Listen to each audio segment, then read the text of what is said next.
Iluu Abbaa Booraa aanaalee garaa garaa keessatti dargaggoota adamsanii gara waraanaatti guuruu fi hawaasa irratti dhaafii saamichi cimee itti fufe.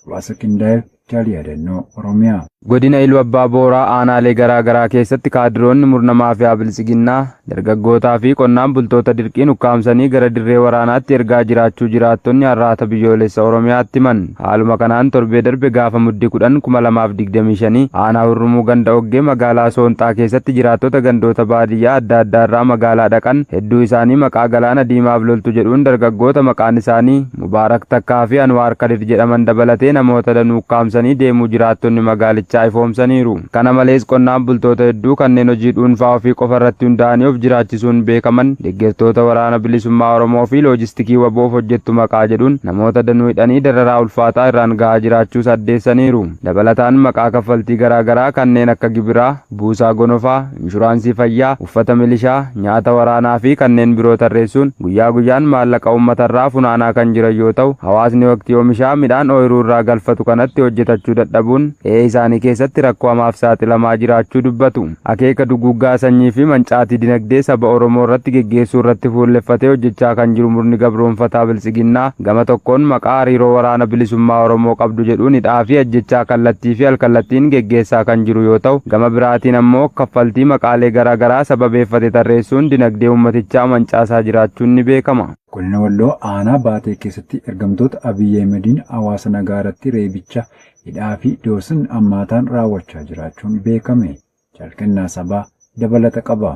Godina Walloo aanaa Baatee ganda Qurquraa jedhamutti ergamtoonni murna gabroonfataa bilisiginnaa gaafa muddee 19/2025 ganamaan bobba'anii maqaa maatii qabsaa'otaa fi deeggartoota wobooti jedhuun uummata nagaa siyaasa irraa bilisa ta'an reebicha ulfaataa irratti raawwachuun kaanis ilmaan keessan galchaa jedhanii yoo doorsisan namoota danuu ammoo ukkaamsuun hidhatti darbataniiru.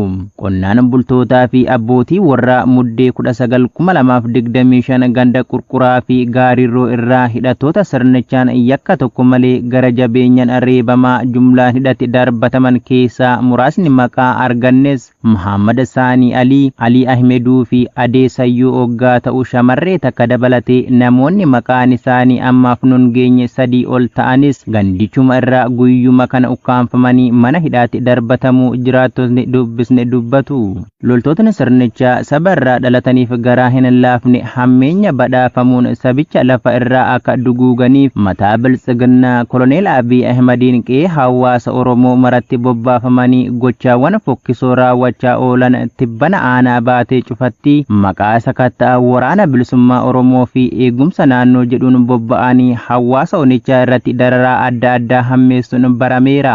Dabalataanis guutummaa aanaa Baatee keessatti ergamtootni murna faashisti PP kuma argan bobbaafaman kunneen baarjaa dharaa wanta hawaasni quba hin qabnee fi keessa hin jirre maqaa hidhata woboo qabdu jedhuun uummata meeshaa maleeyyii ajjeesuu, reebuu, hidhuu, qeerraa buqqisuu, saamuu fi doorsisaa jiraachuu isaanii arraatni biyyoolessa Oromiyaa gabaasaa turuu fi jiraachuun kan beekamuudha. Godinni Wallaggaa aanaa Boojii Coqorsaatti waraana faashistii bilisiginnaa walga'ii jechuun uummata dararaa jiraachuu maddeen ibsan. Jaaleeraan Gameessaa waan qindeeffatte qabdi. Kaayyoo fi karoorri isaanii harkaa diigamuun falaa fi hiika dhabanii burjaaja'uun uummata baaf gala dhorkanii dhimma isaan hin ilaallanneen kan dararan loltoonni PP lixa Wallaggaa aanaa Boojii Coqorsaa keessatti muddee 16/2025 ganama sa'a 3 irraa eegalanii namoota danuu bakka tokkotti walitti qabuun hojii isaanii irraa ala gochaa turuu jiraattonni yaada isaanii arraata biyyoolessa Oromiyaaf ifoomsaniiru. Akka jiraattonni ibsanitti dhimmi isaan yaadanii namoota walitti qaban yeroo waraanni bilisummaa Oromoo as keessa darbu eeruu nuuf laattu jechuun namoota kan mariisisan yoo ta'u, uummanni immoo yaada isaanii fudhachuu diduun nuyi qaama meeshaa baatee deemu basaasuu hin dandeenyu jechuun yaada isaanii akka mormanis itti dabaluun ibsaniiru. Aanaa Boojii Coqorsaa keessatti yeroo garaa garaatti waraanni bilisummaa Oromoo tarkaanfii hamaa waraana Abiy Ahmed irratti fudhachuu kan baay'ise oggaa ta'u, sodaa isaanii irraa kan ka'e bakkicha jiraachuu sodaatanii hidhatanii hawaasa harka qullaa jiraatu rasaasan akka isaan badaniif shira qopheessuun uummata irratti duguuggaa sanyii raawwachaa akka jiran jiraattonni gandichaa dubbisne arraata biyyoolessa Oromiyaaf gabaasaniiru. Waraanni akka fedhaa fi hawwiitti uummata Oromoo hacuucee bulchuu barbaadu gochaawwan ciiggaasisoo uummata irratti dalagaa akka jiran yeroo garaa garaatti isiniif gabaasaa turuun keenya ni yaadatama. Godina Qellem Wallaggaa aanaa Yamaaloogii Walal keessatti hidhattoonni maafiyaa bilisiginnaa hidhaa fi saamicha uummata nagaa irratti ammeessuun barame. Utuu gabaasa kanaaf Jalwabii Biyyaa. Godina Qellem Wallaggaa aanaalee garaagaraa keessatti tibbana murni faayistiin bilisiginnaa maqaa garaagaraa tarreessuun uummata saamoo hidhuu reeboo fi dararawwan adda addaa raawwachuun bobbaa fi galawaasaa danqaa jiru. Haaluma kanaan aanaa Yamaaloogii Walal gandaa kuukuu bakka addaa Oddoo Ballaa jedhamutti gaafa muddee 19/2025 maqaa gibiraa fi inshuraansii fayyaa akkasumas kaffaltiiwwan danuu tarreessuun uummata saamaa turuu jiraattonni bakkichaa arraata biyyoolessa Oromiyaatti himaniiru. Bifuma kanaan guyyaa kana tokkoon manneen uummataa deemuun nama tokko irraa yoo xiqqaate qarshii 10,000 hanga 15,000 saamaa kan turan yoo ta'u kanneen qarshii gaafataman of harkaa dhaban immoo walitti qabuun gara waajjira gandaa magaalaa kuukuutti geessanii jiraattonni ifoomsaniiru. Kana malees qonnaan bultoonni hedduun sababa kaffaltii deddeebi'aa kanaan guyyuu dararamaa turaniif jecha maallaqa kaffalan dhabuun hidhattoota kanneen jalaa kan baqatan yoo ta'u hidhattoonni bilisiginnaa kunneenis hawwanii fi daa'imman namoota danuu hidhaatti guuraniiru. Dabalataanis raayyaa ittisa impaarattii taatanii biyya keessaniif loltu maqaa jedhuun dargaggootaa fi qonnaan bultoota hedduu ukkaamsanii gara dirree waraanaatti erguuf walitti qabaa kan jiran yoo ta'u duulli kun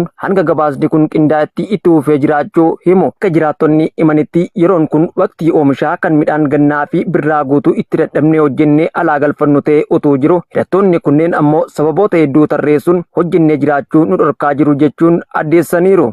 Ameerikaan firootaa fi michoota pirezidaantii Veenzuweelaa Maaduroo dabalataa irratti qoqqobbii keesse.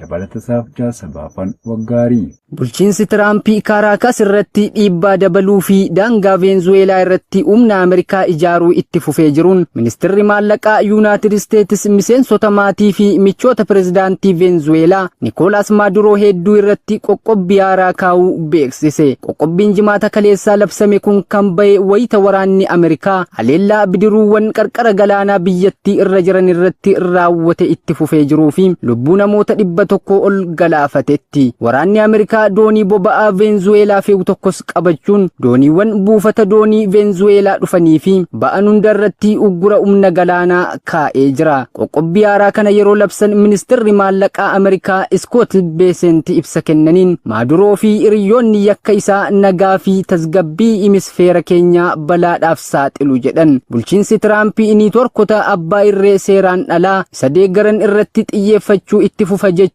Beesent dabalaniiru. Qoqqobbiin haaraan kun namoota 7 miseensota maatii yookaan michoota ilma obboleessa Maaduroo kan ta'e Maalpiikaa Filooresii fi daldalata lammii Paanamaa Raamoonoo Kaareteroo kan ta'an kanneen qoqqobbii Ameerikaan kanaan dura keessee fi dhaabbilee boba'aa fi dhaabbilee doonii alaabaa Veenzuweelaa qaban 6 irrattis xiyyeeffate irratti maqaan isaanii ka'ee muddee 11 irratti kan xiyyeeffatedha. US aleellaa dooniiwwan ba'a Paasifikii fi Kaaribiyaan irratti raawwatame dabalatee daddabarsa qoricha sammuu namaa adoochuu ittisuun sababa jalqabaa fulbaana irraa eegalee naannichatti ammaate akka ta'e yoo himtu ogeeyyiin seera idil addunyaa ajjechaa seeraan alataa jechuun dubbachaa jiraachuu Aljeeziraan gabaasee jira. Gootichi waraana bilisummaa Oromoo zoonii kibba baha Oromiyaa aanaa Jajuu keessatti loltoota bilisiginnaa adabuu beeksise. Irree fi gaachanni sabaa waboon zoonii kibba baha Oromiyaa godina Arsii bahaa aanaa Jajuu ganda Angodoochee jedhamu keessatti kaleessa muddee 19/2025 sa'a 9 walakkaatti loltoota bilisiginnaa irratti tarkaanfii guggubduu fudhachuun diina du'aa fi madoon adabee injifannoo galmeesseera. Tarkaanfii fudhatame kanaan loltoota diinaarraa battalumatti 2 ajjeesee 3 madoo dandammee hin qabne adabuun kanneen irraa hafte ari'ee bakka irraa dhuftetti deebiseera. Gooticha abdii fi gaaddisni sabaa waboon tarkaanfii ergamtoota diinaa irratti fudhatu jabeessee ittuma fufuun gaafa muddee 18 godinuma Arsii bahaa aanaa Roobee Diidaa